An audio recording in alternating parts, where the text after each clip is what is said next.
2022 Buick Encore key fob battery replacement. All right, so flip the remote over and go ahead and push this button that you have, hold it down, and then you can pull out the emergency key.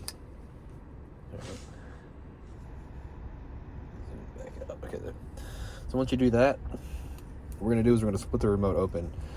There's a split in it. What I like to do is use a small flathead screwdriver, put it in where the emergency key was, but not very far in. And just give it a little bit of a pry. You can see how it pops it open like that. Okay, you don't have to push it all the way in there, just a little bit.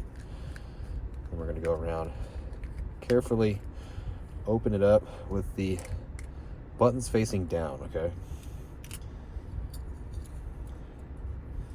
Be careful none of this falls out. Okay.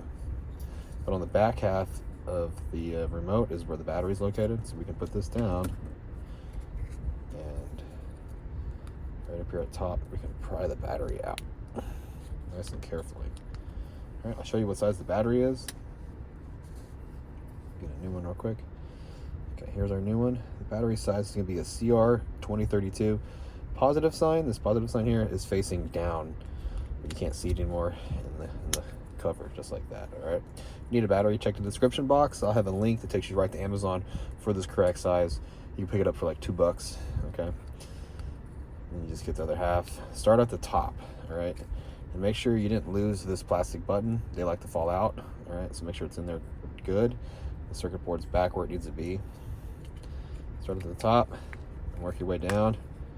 Just lock it all together. Emergency key should go back in and lock, and if it does, you're all done. Well, if you thought this was a straightforward, to the point video, I'd really appreciate if you could hit that like button for me or leave me a comment. I hope to see you again in another video.